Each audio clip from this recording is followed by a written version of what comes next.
తినే మందుల వల్ల కూడా కొన్ని శరీరానికి పడనప్పుడు అలాంటివన్నీ లివర్లో డిపాజిట్స్ అవుతాయి, వేస్టేజెస్ అన్ని. లివర్ తర్వాత కిడ్నీస్ ఇలాంటి వాటిల్లో ఆ వేస్ట్ ఇంకా అంటే అవి చేసే కాడికి చేస్తే చేయనప్పుడు అట్లా పేరుకుపోతాయి అన్నట్టు. అది ఇంకా అలానే పెరిగిపోయినప్పుడు లే మన కిడ్నీస్ అయితే కెరోటిన్ పెరుగుతుంది. తర్వాత ఇంకా ఎక్కువైనప్పుడు అది స్కిన్కి ట్రాన్స్మిట్ అయ్యి స్కిన్ డిసీజ్ కూడా వచ్చే అవకాశం ఉంటుంది. సో కాబట్టి మనకు శరీరానికి ఏవైతే పడని వస్తువులు కూడా తినకూడదు. టాబ్లెట్స్ ఒకటే కాదు, తినని వస్తువులు కూడా, ఎస్పెషల్లీ నాన్ వెజ్ అలాంటి ఎక్కువగా హాని చేస్తాయి. సో అటువంటి మనం ఎప్పుడైతే ధ్యానం ద్వారా ఎలా అయితే మన నాడి శుద్ధి జరుగుతుందో, అలానే మనకు స్టమక్లో ఆర్గన్స్ అంటే ఇవే ఏవైతే ఉన్నాయో వాటిని డీటాక్సిఫై చేయాలి రెగ్యులర్గా. రెగ్యులర్గా చేయాలంటే మన డీటాక్సిఫికేషన్కి బెస్ట్ థింగ్ ఏంటంటే వెజిటబుల్ జ్యూసెస్. మనకు కీరకాయ జ్యూస్ ఒక వారం రోజులు, సొరకాయ జ్యూస్ ఒక వారం రోజులు, లేకపోతే బుడిది గుమ్మడి ఒక వారం రోజులు, ఇంకా ఇవి బీట్రూట్ అవి, క్యారెట్ ఇవి ఇంకొక వారం రోజులు, ఇలా మొత్తం కంటిన్యూస్గా మనం వాడుతూ ఉన్నప్పుడు ఏంటంటే బాడీ డీటాక్సిఫై అవుతుంది. రెండోది వచ్చేసి కొన్ని హెర్బల్ టీస్ వల్ల కూడా, అంటే మనకు ఒక 2 ఇవి ఆకులు ఉంటాయి, ఇవి రావి ఆకులు, ఒక 4 వేపాకులు, వీటిని కూడా మనం టీ కాచుకున్నట్టుగా అంటే కషాయం తాగాలి. అది కానీ జామ ఆకుల కషాయం కానీ, నేరేడు ఆకుల కషాయం, తర్వాత మామిడి ఆకుల కషాయము, ఇంకా మీకు దానిమ్మ కూడా, ఇలాంటి ఆకులతోటి మన కషాయాలు కనుక తాగినప్పుడు అది కూడా బాడీలో డీటాక్సిఫై చేస్తుంటాయి. సో మనం రెగ్యులర్గా ఈ ఇది శరీరాన్ని డీటాక్సిఫికేషన్ అనేది చేయాలి. ప్లస్ ఆమ్లం కూడా ఎక్కడైతే మనకు ఇబ్బందిగా ఉంటుందనుకో, సపోజ్ నొప్పులు, మెయిన్లీ మోకాళ్ళ నొప్పులే కావచ్చు, లేకపోతే కళ్ళలో మంట రావటం, ఇంకా మోషన్స్లో ప్రాబ్లం రావటం, తర్వాత కిడ్నీస్ కన్నా అలాంటి ఏమన్నా లోన ఇన్ఫెక్షన్స్ వాపులాగా రావటం,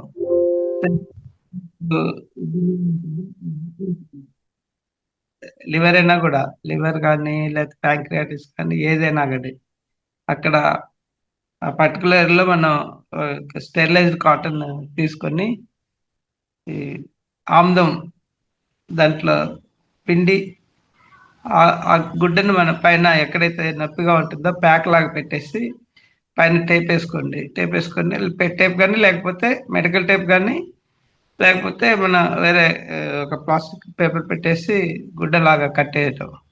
బెస్ట్ థింగ్ ఏంటంటే మెడికల్ టేప్ యూజ్ చేస్తే అప్పుడు మీకు అక్కడే ఆ పర్టికులర్గా అతుక్కొని ఉంటుంది. ఇలా రెగ్యులర్గా మనం చేసినప్పుడు మోకాళ్ళ నొప్పులు ఉన్నాయనుకోండి, అక్కడ లూబ్రికెంట్గా ఇది వర్క్ చేస్తుంటుంది.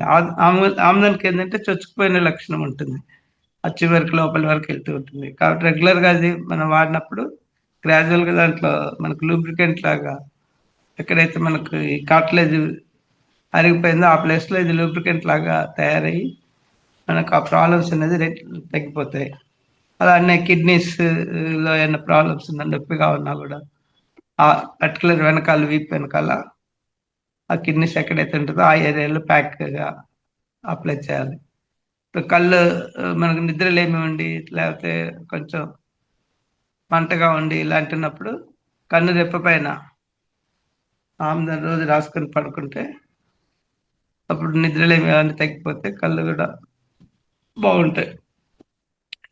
లివర్ ఎక్స్పాన్షన్ అలాంటివి జరిగినప్పుడు కూడా ఆమ్లం వాడుకోవచ్చు.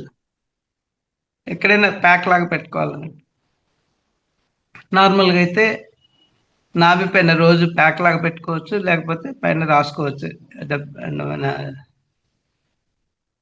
ఉండే ప్రాబ్లం బట్టి.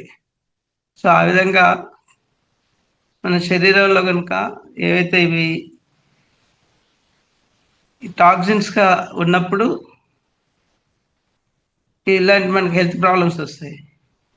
సో హెల్త్ ప్రాబ్లమ్స్ పోయేందుకోసమని మన ఈ డీటాక్సిఫికేషన్ అయితే హర్బల్ లీవ్స్ ద్వారా కానీ లేకపోతే ఇందాక మనం డిస్కస్ చేసిన జ్యూసెస్ ద్వారా కానీ చేసుకోవటం.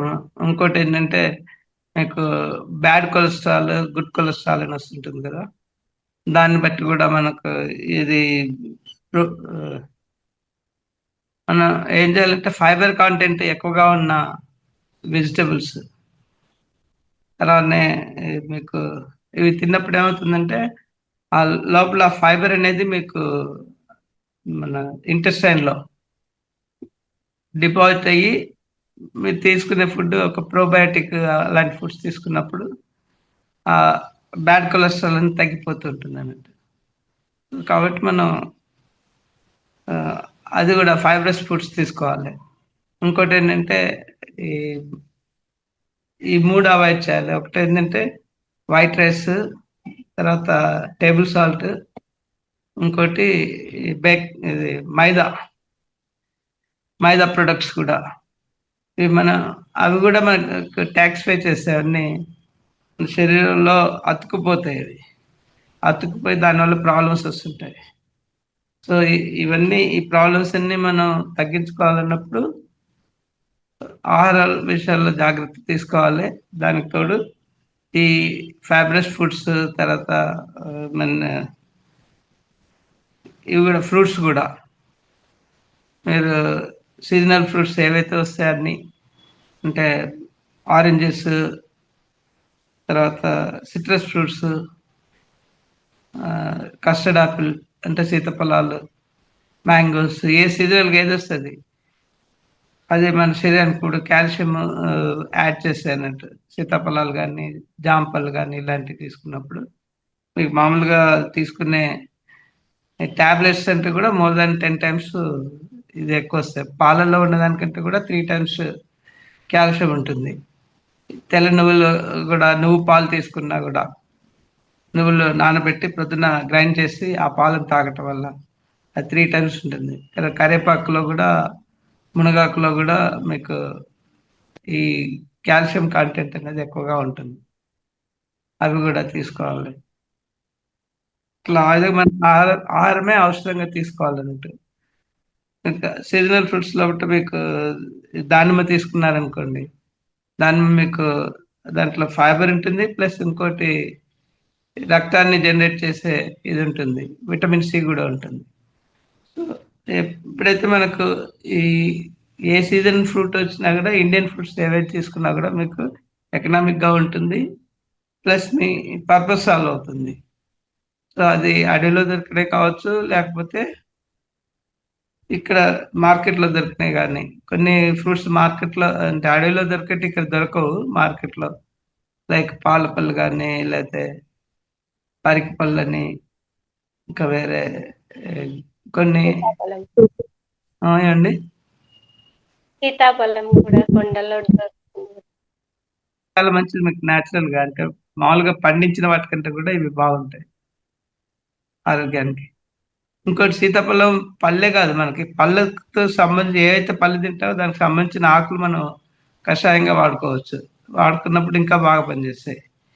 మీకు సీతాఫలం కషాయం తాగించినప్పుడు అది బాడీ డీటాక్సిఫై చేస్తుంది. ఎస్పెషల్లీ డ్రంకర్స్ ఉంటారు కదా, తాగుబోతులు, వాళ్ళకి సీతాఫలం ఆకు కనుక మనం రెగ్యులర్ గా టీ లాగా ఇచ్చామనుకోండి, కషాయం లాగా ఇచ్చినప్పుడు వాళ్ళు గ్రాడ్యువల్ గా ఆ అలవాటు నుంచి బయటకు వచ్చేస్తారు.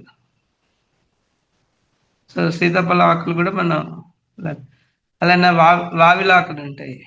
ఆ వావిలాకులు కనుక మనం ఆ, కూడా హర్బల్ గా తీసుకోవచ్చు. అంటే దాన్ని టీ కాచుకొని కషాయం లాగా, వావిలి కానీ, తంగేడు కానీ, లేకపోతే మీకు ఈ మునగాకు, నెక్స్ట్ పారిజాత పువ్వుల ఆకు ఉంటుంది కదా, ఆకులు కూడా మనకు ఈ నొప్పులకు బాగా పనిచేస్తాయి ఇవన్నీ. సో ఇట్లా ఆ విధంగా మనకు ప్రకృతి ఇచ్చే ప్రతి దాంట్లో కూడా ప్రతి ఒక మన కషాయం లాగా తీసుకున్నప్పుడు అది బాగా పనిచేస్తుంది. ఉత్తరేణి సమూలంగా తీసుకోవచ్చు. దాన్ని కూడా క్రష్ చేసి జ్యూస్గా తీసుకోవచ్చు, లేకపోతే కాచి ఇలా. అలానే మీకు మెంతులు ఉంటాయి కదా, రాత్రిపూట ఒక స్పూన్ మెంతులు నానబెట్టేసి ఆ, అవి తాగారనుకోండి, బాడీలో షుగర్ అది బ్లడ్ షుగర్ కంట్రోల్ అవుతుంది. ధనియాలు తీసుకున్నారనుకోండి, ధనియాలు అలానే నానబెట్టి ఆ వాటర్ తాగినప్పుడు దాంట్లో మనకి కిడ్నీస్ క్లీన్ అయిపోతుంది మొత్తం. కొత్తిమీర కూడా కిడ్నీస్ బాగా క్లీన్ చేస్తుంది. సో ఈ విధంగా కూరగాయలు మనకు న్యాచురల్గా వచ్చేటి ఏవైతే తీసుకుంటామో ఫైబ్రస్ ఐటమ్స్ ఎక్కువ తీసుకోవాలి. ప్లస్ ఇవి కూడా అరటి దూట ఉంటుంది కదా, అరటి దూట కూడా జ్యూస్ తాగినప్పుడు మనకి కిడ్నీ స్టోన్స్ తగ్గిపోతాయి. ఇంకా చిల్లి గింజలు అని ఉంటాయి, వాటి వల్ల కూడా మీకు ఈ కిడ్నీ స్టోన్స్ అనేది మనం తిన్నప్పుడు కరిగిపోతాయి. ఇంకా మీకు అటిక మామిడి అని అంటే పునర్నవ అంటారు, తెల్లగలిజేరాకు. దానివల్ల కూడా మీకు చాలా ఎఫెక్టివ్గా పనిచేస్తాయి. అంటే ఒక కిడ్నీ స్టోన్స్కే కాదు, మీకు ఓవరాల్గా బాడీలో ఎక్కడ ఏ ఆర్గన్ దెబ్బతిన్నా కూడా అది పునర్నవ అంటే మళ్ళీ దానికి జన్మిస్తుంది అన్నట్టు, రీజనరేట్ చేస్తే సెల్స్ని. సో అది తెల్లగలిజేరు అంటారు, లేకపోతే ఎర్రగలిజేరు. ఎర్రగలిజేరు అంటే అటిక మామిడి అంటారు, తెల్లగలిజేరు అంటే మన నేలపైన పాకుతూ కనిపిస్తాయి. అది చాలా మంచిది, ఆరోగ్యానికి బాగుంటుంది. ప్లస్ ఇది ఈ మన పచ్చడి చేసుకోవచ్చు, కూర చేసుకోవచ్చు. కొండపిండాకు కూడా, అది కూడా స్టోన్స్ కరిగిచ్చేస్తుంది. ఇంకా నేల ఉసిరి. నేల ఉసిరి అయితే మీకు ఈ తేలికాటుకు కూడా పనిచేస్తుంది. అలానే మనకు షుగర్కు బాగా పనిచేస్తుంది. ప్లస్ ఎగ్జిమా లాంటి స్కిన్ డిసీజెస్కి దాన్ని మనం క్రష్ చేసి ఆ పచ్చి దంపింది ఉంటుంది కదా రసంతో పాటు, అక్కడ స్కిన్ పైన కట్టేస్తే ఎగ్జిమా లాంటి ఎండిపోతాయి. ప్లస్ ఇంకోటి ఏంటంటే మీకు ఈ తేలికాట లాంటి వాటికి కూడా వెంటనే పనిచేస్తాయి. అట్లా అయితే మనకు కనిపించే కుప్పింటాకని, లేకపోతే వాయింటాకని, తర్వాత చెన్నంగాకు. చెన్నంగాకు కూడా ఈ నొప్పులకి, ఇన్ఫ్లమేషన్కి, ప్లస్ వాతానికి అది పచ్చడి చేసుకొని తినొచ్చు ఆకుతో. ఇలా ప్రతి ఆకు కూడా మనకు అవేర్నెస్ అనేది లేదు, కానీ మనకు చుట్టుపక్కల కనిపించే ప్రతి ఆకులో కూడా మెడిసినల్ వాల్యూస్ ఉంటాయి. అవి మనం తీసుకుని ఉపయోగించుకుంటే మనకు హర్బల్స్ లాగా బాగా పనిచేస్తాయి. సో మనకు ఫస్ట్ ఏది ఉందనేది, ఇప్పుడు మూలాధార సమస్యలు ఉన్నాయనుకోండి, ఎగ్జాంపుల్ మీకు మోకాలు నొప్పులు అంటే జాయింట్ పెయిన్స్, బోన్ రిలేటెడ్ అంటే మూలాధార సమస్యలే. తర్వాత ఇంకోటి వచ్చేసి మీకు మోషన్స్ ప్రాబ్లము, రక్తహీనత, ఇవన్నీ మూలాధార సమస్యలు. ఇవి వచ్చినప్పుడు ఏంటంటే మనకు ఆ మూలాధారం ఎరుపు రంగు కదా, ఎరుపు రంగు ఉండే వెజిటేబుల్స్ అన్ని తీసుకోవాలి. వెజిటేబుల్స్, ఫ్రూట్స్ అవి తీసుకున్నప్పుడు రక్తహీనత తగ్గించడము, మోషన్స్ ఫ్రీగా కావటము. తర్వాత ఈ ఎముకలకు బలం రావాలంటే మన కాల్షియం రిలేటెడ్ ఫుడ్స్ తీసుకోవడం, మూలాధార సమస్యలు కలుగుతుంది. అలానే మీకు ఇవి స్వాధిష్టాన చక్రం రిలేటెడ్ ఉంది అనుకోండి, అవి జననేంద్రియాలన్నీ వస్తాయి కదా అందులో. ఎక్స్క్రీషన్ సిస్టమ్ అంటే మనకు మోషన్స్, యూరిన్ రిలేటెడ్ ఆర్గన్స్, తర్వాత గర్భకోశం, ఇలాంటి సంబంధమైన ప్రాబ్లమ్స్ ఏదైతే ఉంటుందో దానికి మనకు కావాల్సింది ఏంటంటే ఒకటి బ్లడ్ ప్యూరిఫై కావాలి.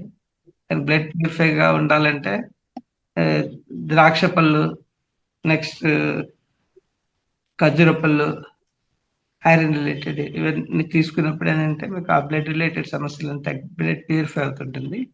పీరియడ్ సమస్యలు, కడుపుల నొప్పి, ముట్టు నొప్పి లాంటివి వస్తుంటాయి కదా, వాటికి కూడా బాగా పనిచేస్తుంది. ఇంకోటి ఏంటంటే పీరియడ్గా యూరినరీ ఇన్ఫెక్షన్స్ వస్తుంటాయి కదా, యూరినరీ ఇన్ఫెక్షన్కి విటమిన్ సి ఉండే ఫ్రూట్స్ అన్ని, అంటే మనకు ఆ ఎల్లో కలర్ ఉండేది స్వాస్థ్యం చక్రం మీకు ఆరెంజ్ కలర్ కదా, ఆరెంజ్ కలర్ అన్ని సిట్రస్ ఫ్రూట్స్ అన్ని మీరు తీసుకున్నప్పుడు ఆ జలుబు అనే దానికి జననేంద్రియం వచ్చేసి మనకు, జ్ఞానేంద్రియం వచ్చేసి నోరు. నోరులో వచ్చేసి మనకేంటి జలుబు అలాంటివి వస్తుంటాయి. సో ఇక్కడ రెండోది ఇక్కడ వచ్చేసి మీకు ఇన్ఫెక్షన్స్, యూరినరీ ఇన్ఫెక్షన్స్. ఈ రెండింటికి కూడా సిట్రస్ ఫ్రూట్స్ బాగా పనిచేస్తాయి. దాంట్లో ద్రాక్ష పళ్ళు కానీ, లేకపోతే బత్తాయిలు, ఆరెంజెస్, ఇంకా బన్, ఈ ఇలాంటివన్నీ మనం తీసుకుంటే ఆల్బొకారా ఫ్రూట్స్ ఇవన్నీ, ఇవి తీసుకున్నప్పుడు మనకు పులుపు ఉండేటి ఏదైనా తీసుకున్నప్పుడు, అలానే మ్యాంగోస్ సీజనల్ వచ్చినప్పుడు మ్యాంగోస్, ఇవన్నీ మనకు విటమిన్ బి ప్లస్ సి రెండు ఉంటాయి కాబట్టి మనకు నరాల బలహీనతలు, తర్వాత ప్లస్ ఇన్ఫెక్షన్స్ ఇవన్నీ కంట్రోల్ అవుతాయి. అలా మీకు డైజెషన్ రిలేటెడ్ అయినప్పుడు అది ఎల్లో కలర్ కదా, మనకు అది మణిపూర చక్రం ఉండేది. So yellow colour fruits, yellow colour vegetables తీసుకోవాలి. అంటే బాడీలో హీట్ జనరేట్ చేస్తాను. అంటే బొప్పాయి, తర్వాత మీకు ఆ రిలేటెడ్ ఎల్లో కలర్లో ఉండే వెజిటేబుల్స్ కానీ ఫ్రూట్స్ కానీ తీసుకుంటే ఆ సమస్యలు తగ్గిపోతాయి. అలానే మీరు హార్ట్ రిలేటెడ్ తీసుకున్నారనుకోండి, అది గ్రీన్ కలర్ కదా, అక్కడ మనకు హార్ట్ అంటే pumping the blood, nothing but ఆ బ్లడ్ పంపింగ్ మనం ఏం చేస్తాం, కావాల్సింది బ్లడ్ జనరేట్ కావాలి. బ్లడ్ జనరేట్ కావాలంటే ఐరన్ కావాలి. ఐరన్ కావాలంటే ఆకుకూరలు మొత్తం ఐరన్ ఉండేటివి కదా. తర్వాత బెల్లము. సో ఇలా ఏదైతే మనకు ఐరన్ రిచ్ ఉండే ఫుడ్స్ తీసుకున్నప్పుడు ఆ సమస్యలన్నీ మనకు కంట్రోల్లో వస్తాయి. ఇంకోటి లంగ్స్ ఇన్ఫెక్షన్ రాకుండా, లంగ్ రిలేటెడ్ ప్రాబ్లమ్స్ ఉన్నప్పుడు అవి సిట్రస్ అవన్నీ తీసుకుంటే అవి కంట్రోల్ అవుతాయి. అట్లా మీకు ఇది ఇంకోటి విశుద్ధ, ఇక్కడికి వెళ్ళినప్పుడు అది నీలం రంగు కదా, అంటే బ్లూబెర్రీ లాంటి, తర్వాత ఇవి జామున్ ఫ్రూట్స్ ఉంటాయి కదా, అవన్నీ తీసుకున్నప్పుడు ప్లస్ సిట్రస్ రిలేటెడ్ ఇవి అవి పాటించినప్పుడు మనకి ఈ ఇన్ఫెక్షన్స్ అనేది, థైరాయిడ్ రిలేటెడ్ కూడా ఈ ప్రాబ్లమ్స్ అన్ని కంట్రోల్ అవుతాయి. దానికి ఏంటంటే ఇంకోటి ఏంటంటే మనకు ఇది శూన్యం కదా, శూన్యం అంటే మనం సౌండ్ ఓంకారం పాటించటము, లేకపోతే ఇంకోటి సంగీతాన్ని, పాటలు పాడుకోవటం, సంగీతం ప్రాక్టీస్ చేయటం, మౌనం పాటించడం, దీనివల్ల కూడా మనకి థైరాయిడ్ రిలేటెడ్ సమస్యలన్నీ కంట్రోల్ అవుతాయి. సో ఏ అయితే జ్ఞానేంద్రియాలు ఉంటాయో ఆ జ్ఞానేంద్రియం దాని రిలేటెడ్ ఆర్గన్స్ కూడా మనం ఇప్పుడు హార్ట్ తీసుకున్నారనుకోండి, దాని స్పర్శ వాయువు తీసుకున్నప్పుడు స్కిన్ రిలేటెడ్ ప్రాబ్లమ్స్ కూడా వచ్చే అవకాశం ఉంటుంది. సో స్కిన్ రిలేటెడ్ రాకుండా, అలానే మీరు మణిపూర్ తీసుకున్నారనుకోండి, ఫైర్ అగ్ని. అగ్ని ఏంటంటే ఇక్కడ అగ్నిని ఎలా చూస్తాం కదా ఆకారాన్ని, కళ్ళ ద్వారా, అంటే కంటికి రిలేటెడ్ సమస్యలు కూడా ఇక్కడ డైజెషన్ లో ప్రాబ్లమ్స్ ఉన్నప్పుడు అక్కడ కూడా అవకాశం రిలేటెడ్ గా ఉంటుంది. తర్వాత స్వాధిష్టానం తీసుకున్నప్పుడు నోరు, ఇక్కడ స్వాధిష్టానం కూడా రెండు పనులు చేస్తుంది, నోరు కూడా రెండు పనులు, వాగటము, ఆ తర్వాత మీకు రుచి చూడటం. ఈ రెండు అదుపు తప్పినప్పుడు కూడా మళ్ళీ స్వాధిష్టాన చక్రానికి ఎఫెక్ట్ వస్తుంది. మూలాధారం తీసుకున్నప్పుడు ముక్కు, గంధం భూమి కదా, స్పర్శ అవన్నీ వాసన, వాసన పడుతుంది. సో ఆ వాసనకి రిలేటెడ్ గా మనకు జాగ్రత్తలు, ముక్కుకి ఇన్ఫెక్షన్స్ అవి రాకుండా, మన దీంట్లో మన ఆజ్ఞ చక్రం తీసుకున్నప్పుడు ఏంటంటే వాటికి మనం ఇది ఇండిగో కలర్, కలర్ వచ్చేసి ఇండిగో, తర్వాత అది అంటే ఈ స్మెల్ వచ్చేటి ఏవైనా కానీ ఫ్లవర్స్ ధరించినప్పుడు లేడీస్, ఆ విధంగా మనకు ఆ మైగ్రేన్ హెడేక్ కానీ రాకుండా, ఇప్పుడు ఆలోచనలు కూడా అంటే అనవసర ఆలోచనలు రాకుండా ప్రశాంతతగా ఉంటుంది. మీరు ఎప్పుడు రోజు ఏ ఫ్లవర్స్ అయినా తీసుకోవచ్చు, వాసన మంచి వాసన, సువాసన ఇచ్చే ఫ్లవర్స్ అన్ని జడలో ధరించండి రోజు వీలైతే. ఇంకే అక్కర్లేదు, మీరు అక్కడ ఇక్కడ పెడితే మీరు అక్కడికి వెళ్ళినప్పుడే వాసన వస్తుంది. ఇదైతే మీ ఇంటి ఎప్పుడు మీకు దగ్గరలోనే ఉంటుంది కదా అందుబాటులో, ఆ స్మెల్‌కి మీ మీకు సమస్యలు రావు. తర్వాత ఇంట్లో మీరు తిరుగుతుంటారు కదా! ఇల్లంతా గూడా మీకు గుడ్ స్మెల్ అనేది ఉంటుంది. Aroma therapy. ఇప్పుడు మనం అగరబత్తీలు వెలిగిస్తుంటాం గదా! అగరబత్తీలు అంటే కెమికల్ రిలేటెడ్ గాదు. నేచురల్ శాండిల్ అలాంటివి తీసుకున్నప్పుడు మీకు హ్మ్, మనకి ఇళ్ళలో మెయిన్‌లీ పువ్వులు ఇవన్నీ డెకరేషన్ చేయటానికి కారణం దేవుడికి పెట్టడమో, లేతే స్త్రీలు ధరించడం అనేది ఈ అరోమా థెరపీ అది. మనకు ఆహ్లాదాన్ని కలిగిస్తాయి అవి. సో, అట్లా మీకు ఇన్ఫెక్షన్స్‌కి ఇంకోటి యెల్లో కలర్ ఏంటంటే పసుపు. పసుపు నీళ్ళు తాగినా, పసుపు పాలలో పసుపేసుకొని తాగినా, తర్వాత ఆహ్, శొంఠిను, పసుపు 2 కలిపి కూడా పాలలో వేసుకొని తాగొచ్చు. రోజు పడుకునేప్పుడు. అలా తాగటం వల్ల కూడా మనకు ఆ ఇన్ఫెక్షన్స్ అనేది కంట్రోల్ అవుతుంది. కాళ్ళకి రాసుకున్న, మన వంటలో అన్నిట్లో ఎక్కడ తీసుకున్నా కూడా ఆ పసుపు అనేది దాన్ని స్కిన్ పైన రాసుకున్నప్పుడు సో, ఆ పాజిటివిటీ అనేది మీకు ఆ స్కిన్ గ్లో వస్తది. అలోవెరా ఇంకోటి. అలోవెరా కూడా మన మొత్తం స్కిన్ అంతా రాసుకోవచ్చు. ఏమైనా స్క్రాచెస్ ఉన్నా, మడకలు, ముడతలు లేకపోతే బర్నింగ్ ఏదున్నా గూడా ఈవెన్ దానికి అలోవెరా గనుక మీకు కాళ్ళు నొప్పులున్నా గూడా వేడి చేసి, ఆ వేడి కాపురం పెట్టుకున్నప్పుడు ఏందంటే ఫ్యూజ్ ద్వారా మొత్తం స్కిన్ ద్వారా లోపలికెళ్ళిపోయి ఆహ్, ఏదైతే డిపాజిటెడ్ పెయిన్ ఉంటుందో ఆ పెయిన్ తీసేస్తుంటుంది. అలా మీరు రెగ్యులర్‌గా పరసగా పెట్టుకున్నప్పుడు ఒక నెల రోజులు పెట్టుకున్నారనుకోండి నొప్పులన్నీ పోతాయి.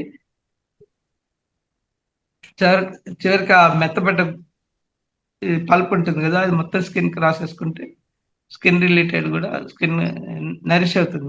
బాగా గ్లో వచ్చేస్తుంటుంది.